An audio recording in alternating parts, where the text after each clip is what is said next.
I see. They're there. They're there. They're there. We at least have one here. Somebody's there. Oh, let's see. It's Hello, Peter. Oh, now we got two. And there's Vicky. Hello, Vicky. It's so good to see everybody. I'm happy to see everybody. I'm darn sight happier than I was a week ago. It's Monday. I know. I was looking up something in regards. I had a question from earlier. And it's 8:00. It's Monday at 8:00. It's my nap time. It's Monday. I'm tired. Since when have you napped at Monday at 8:00? I think before we started doing this, yeah. 4 years ago, when it was very informal and it was not yet named Nerd World News, she would probably nap. Forgot it was Monday. It's a holiday here. Yeah, it's a holiday here as well. Vicky, President's where are you Day. from? Yeah, where is Vicky? That's what I want to know. But inquiring minds want to know. Wait, wasn't she Canadian? I think she is. I don't want to say the same thing. I don't remember though. I'm not sure. And I am your host, Hank Pym. I can definitely, Yeah, you actually, you're worried. I'm not gray enough to be Michael Douglas yet. But... I'm not, but I got the irascibility at this point. Man, I'm telling you, that one scene, swagger. The man had swagger. No spoilers. I'm not spoiling, but dude, it was awesome. It's Family Day here today. She's Ontario, Canada. Okay, and Family Day. Day. It's President's Day here for us. All right. So hence, I'm on February break this week, and Chris had the day federal, off for federal holiday. So hi, Chris. We went and saw Ant-Man and the Wasp. Normally we would Quantum Mania. We normally would have seen it Friday night, but you were still. I was still pretty. A little under the weather. So. Well, I was on the outside of I think Sean worked today, so. Well, I was on the outside of the You're just like right on the zone. edge of that. Yeah, I didn't want to risk it. It was one of those things, just kind of like low key, kind of hanging out with people. But now I'm definitely well outside, a couple days outside of the contagious zone at this point. So, but yeah, I had my bout with the plague, and it was very hit you. Oh wow, like a ton of bricks. Holy cow! I mean, I'm vaccinated. I've tried to be very conscientious about the stuff, but somebody exposed me to it, and that was all there is to it. No matter how careful you are, there's always going to be somebody who's not careful, and that's where you get bit. Those first 3 days, I was laid out. It was. No, I stopped by on that Wednesday at least to bring you the COVID test. Right. And you were complaining of headache. Mm-hmm. And yeah, you took it on Wednesday, and you said that there wasn't anything, but then Thursday morning I was like, oh crap. Yeah, I had a 48-hour long headache. That was not fun. All right. And with me being here on Monday nights, you're like, I'm sorry if I exposed you. I'm like, hey, you're fine. I'm like, I work at a school. Yeah, so I'm like, but I'm also vaxxed and boosted for the 4 doses. There you go. See, that's what I missed out on the 4th. Right. And I think I got beat up. I was just talking about like, oh, here's my vaccine card. I should go get boosted. I should go get boosted. And the next 2 days later, bam. Knock on wood, I haven't gotten COVID yet. Everyone at my workplace and my family have, though. Vicky, blessings. I hope you're able to keep that streak going. Someone was telling me to use the airborne, like either the emergency or the airborne pills and tablets or chewables or the things that you drop into your water and Gatorade. Yeah. To replenish your electrolytes if you happen to get sick. All right. Well, y'all logging in not to hear us talking about COVID. You want us talking about there's now the the news. 2 of us instead of me just reading everything. And it's so much better. Now you're getting out of it. All right, here we go. Boom, boom, boom. Guardians of the Galaxy, Flash, and Fast 10 see Super Bowl surge on social media. We saw this trailer today. For the first time since the pandemic, a Super Bowl trailer broke 100 million view threshold on social media in the 24-hour period following the big game. That was Disney Marvel Studios' Guardians of the Galaxy Volume 3, featured here. Okay, I'm going to do that because, I have to see you. All right, so 134.1 million views across TikTok, Instagram, YouTube, Twitter, and Facebook, as measured by Social Media Analytics Corporation Relish Mix in their annual survey of the most watched Super Bowl movie trailers. The trailer ran during pregame show on Fox. Guardians of the Galaxy 3 and Flash dropped their trailers cold on Super Bowl Sunday, meaning there was no prior screening of the trailer before it dropped worldwide. Some studios are getting in the habit of dropping their big game trailers days in advance, like Universal, which posted the Fast 10 trailer online Friday, the morning after an LA Thursday night launch party. In fact, the third installment of Guardians of the Galaxy is most watched Super Bowl movie trailer in post-big game day traffic per Relish Mix Records. The last movie trailer to cross 100 million views was Universal's 2020 launch of F9 during the 2020 Super Bowl, which was clocked at 110.9 million, but fueled by a Miami concert the Friday before that. Also breaking through this year was Warner Brothers DC's The Flash and Universal's Fast 10, as we mentioned earlier, which ranked as third and fourth most watched Super Bowl trailers in Relish Mix history, with a viewership of 97.4 and 94.1 million, respectively.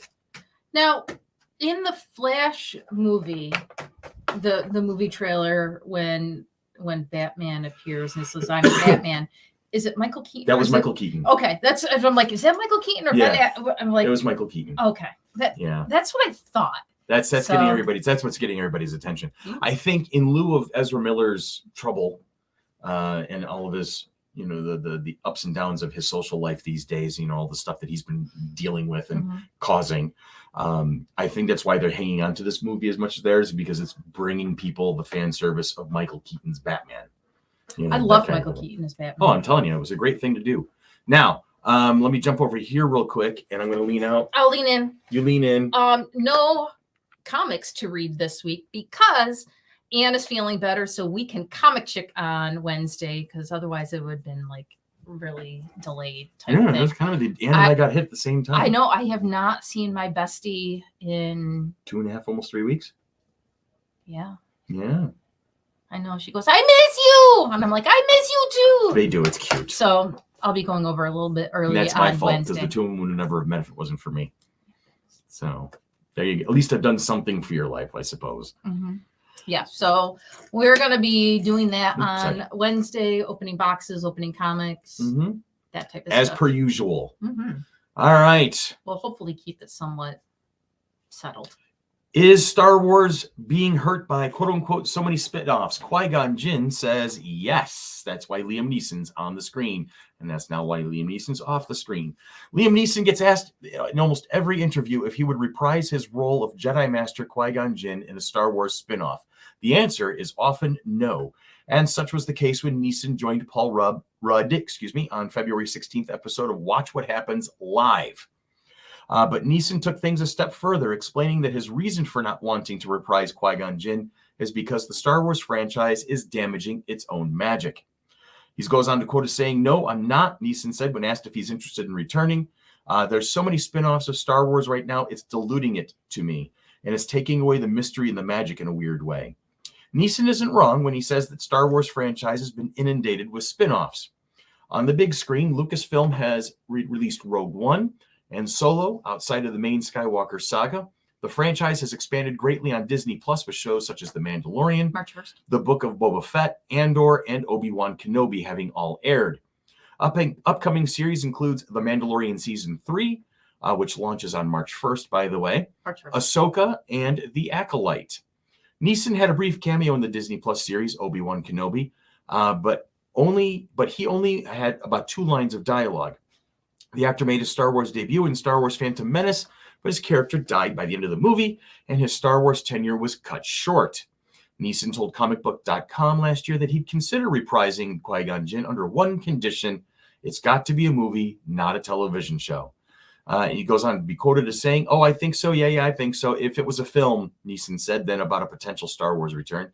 "Yeah, I'm a bit of a snob when it comes to TV. I must admit, I like the big screen, And I suppose with considering his career at this time, he's allowed to be that kind of way, I suppose.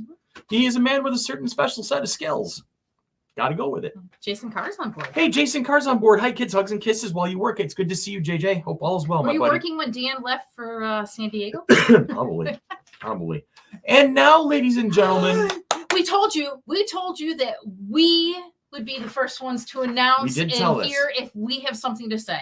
We have something to say. We have a what did I say in the write-up? A chartreuse, a code chartreuse announcement. Not a code red or a code green, but a code chartreuse. I'll let you know, it is not up on the website yet. I haven't had a chance to play with the website and get it. I just got everything I's dotted, T's crossed last night. Yes. It was last night. So we have our first contract signed. Therefore, we have our first guest for Flower City Comic-Con I am so excited. 2023.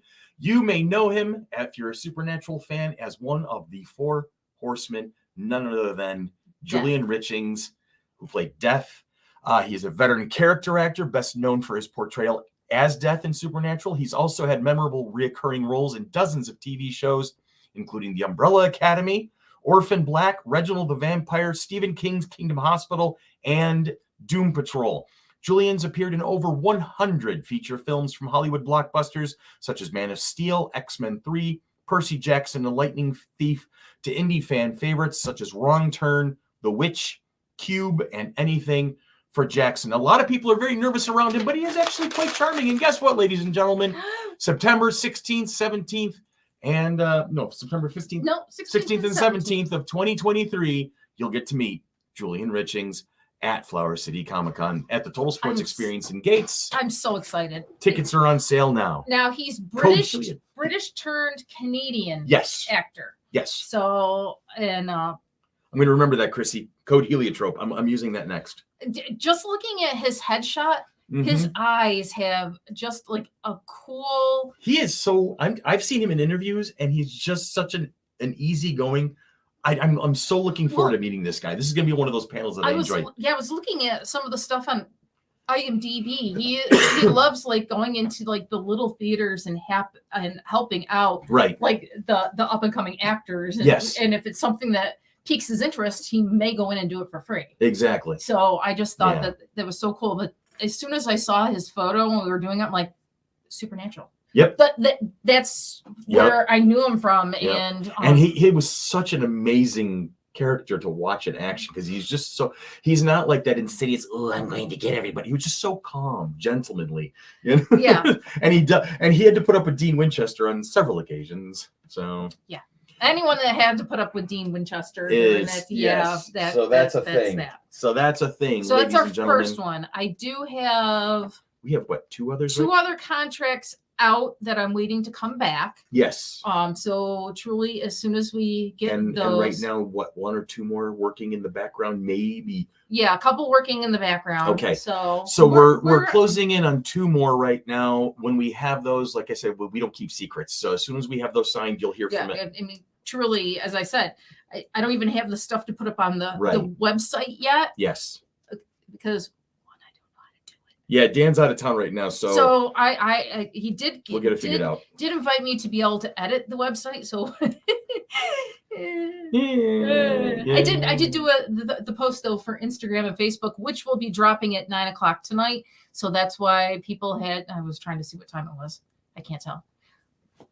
It's almost quarter after 8. Wow, still 45 minutes. I should have dropped it at 8:30, but well, only 13 minutes last week and we were done. I'm telling you. Well, we're doing well. I know. We're doing fine. Life is good. It's so much better. We have some friends on board with us tonight. It's so much better when we're bantering back and forth and talking. It's easier that way. It is easier that way. Me just reading the news like this. So here's my spoiler-free review of Ant-Man and the Wasp: Quantumania. Go see it. It's worth it. It's a hell of a ride. I was interested to see that a lot of the early critiques were that it was not a good movie, that Rotten Tomatoes was saying it's got a low score, that they're ranking it was like 13% or something. Yeah, but I'm like, why? This was a fun movie. It was a good movie. I enjoyed it. There was a lot of fun moments to it. I think Paul Rudd, action star, it doesn't compute, but it works. And I can't remember who played Cassie. I can't remember the young lady's name. The daughter, Catherine Newton. Catherine Newton. She's a fantastic job. I was trying to figure out where else I've seen her in. Yes, she's in a couple things. Yeah, but for the life of me, I was trying to place the face and things like that. So care for Jelly Baby? No, I have some. I'm so excited. I tried one. I'm really not a fan. It's because they're not like overpowering flavor like American candy. Jelly bean. They're subtle. Susan would be happy that you're and Melanie that Absolutely. Speaking of that, where the hell's Melanie? I know she'll catch up soon. She'll watch the West Coast feed, as Andy would put it. Susan's watching it tomorrow. There you go. She's sleeping. All right, my friends and my family. It's great to see everybody. You guys have a great week. Have a safe week. And after I click a couple of buttons, we'll see you again next week.